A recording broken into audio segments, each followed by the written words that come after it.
morning, everyone. It's a beautiful Sunday, and we welcome everyone to our weekly Communities of Practice Sunday check-in session.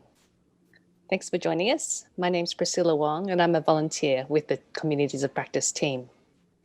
I hope everyone has had a good week, and we'll have another half hour this week of Dharma, reflection, and community connection. It is customary for us in Australia to begin any meeting by acknowledging the traditional owners of our land. I'd like to start by acknowledging the Dharawal people as the traditional owners of the land on which Nantian Institute resides.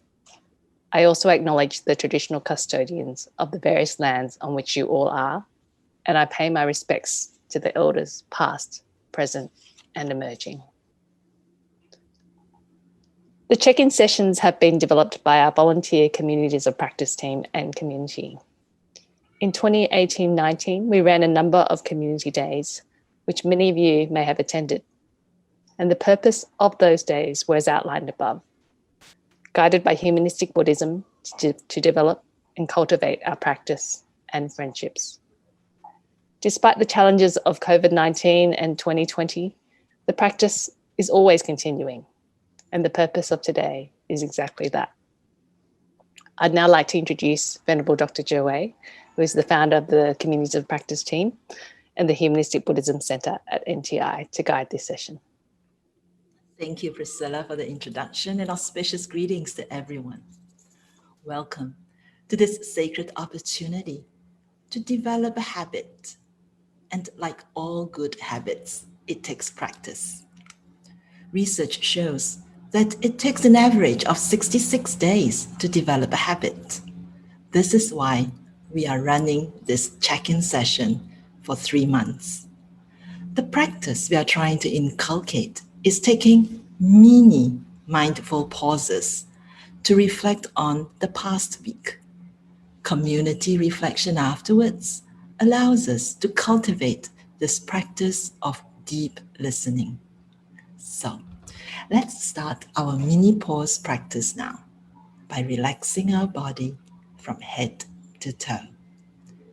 Let's sit upright, relaxed and comfortable.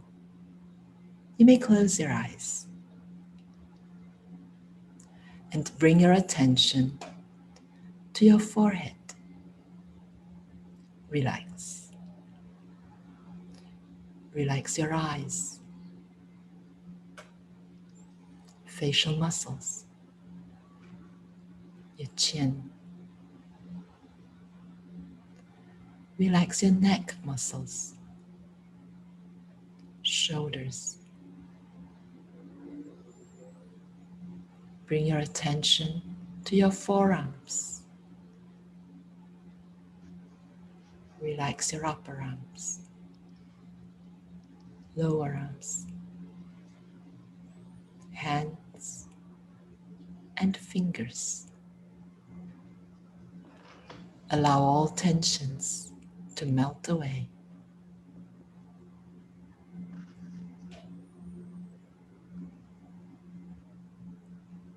Now, relax our back muscles.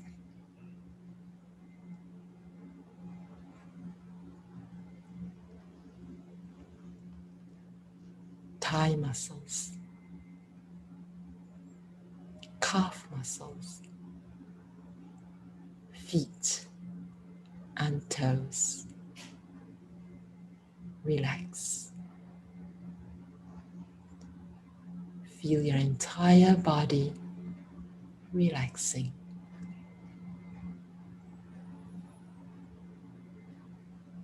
Take a deep breath in and out.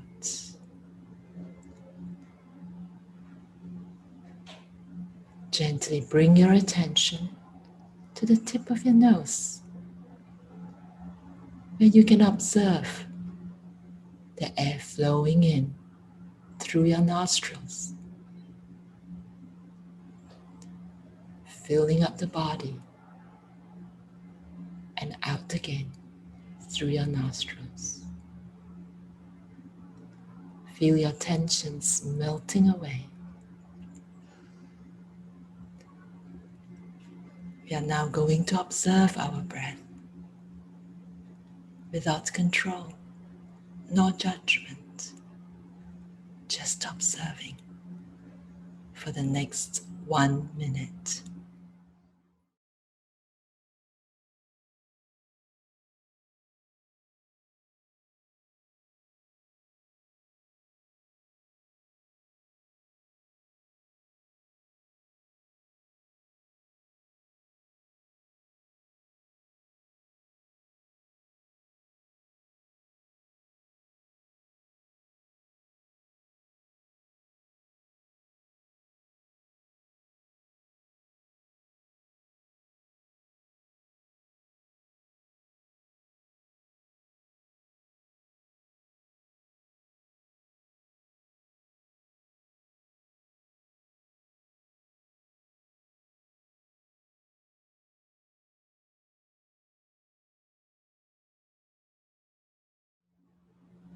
While we are in this quiet space,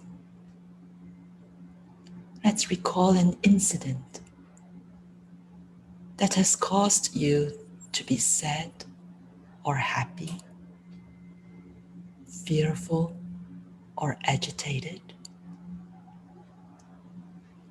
How long were you in that state for? What helped you to calm down afterwards? Let's take a minute now to recall as vividly as we can that incident and what happened afterwards.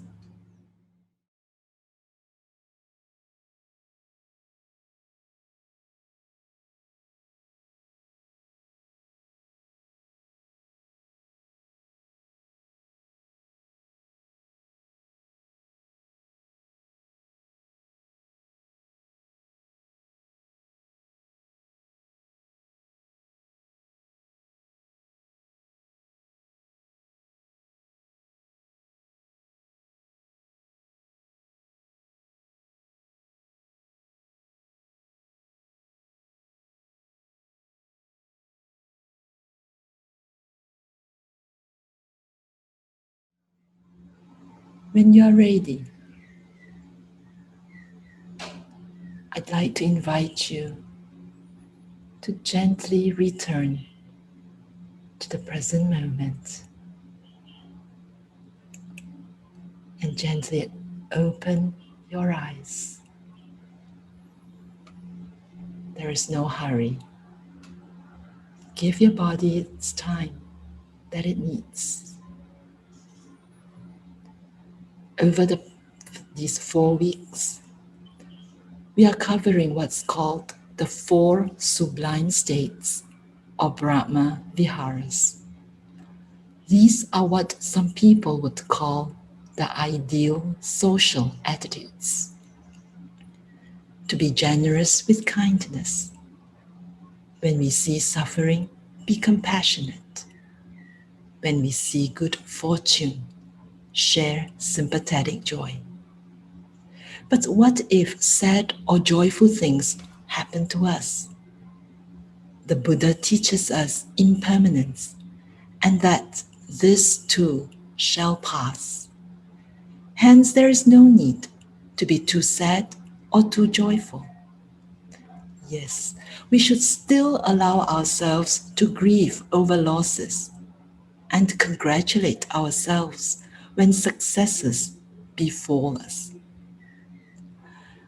But do not let those feelings send us on unnecessary roller coaster rides. Equanimity arises from our power of observation, to see without being caught up by what we see. Equanimity is also what will protect us from the 8 worldly winds of praise and blame, success and failure, pleasure and pain, fame and disrepute. For we know that these winds of life change direction sooner or later.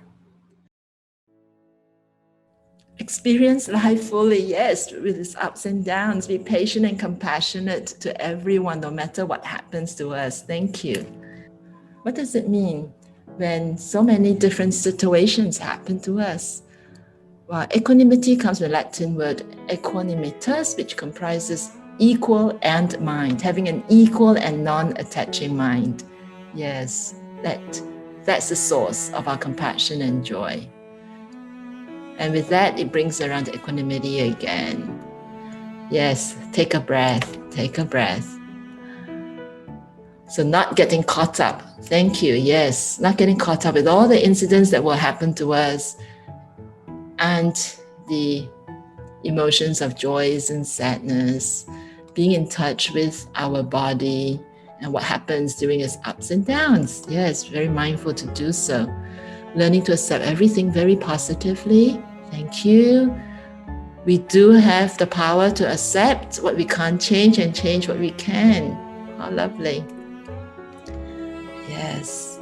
Certainly, these sessions are an opportunity to reflect on what has been going on. Such great wisdom. Please keep those coming in. So I'd like to welcome us all to dedicate merits.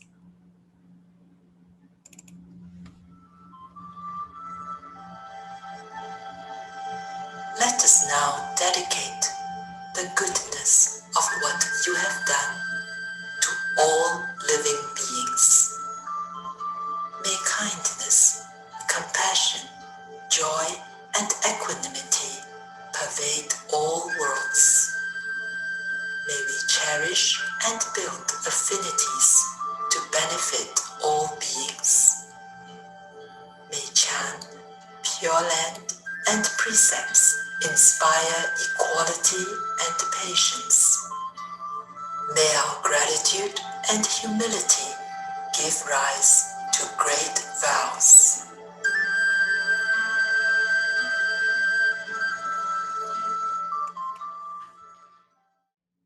Before we leave, I'd just like to share with you that in the coming week, I'll be having a few sessions on at the Buddhist Library, at also with the University of the West and the San Diego Temple.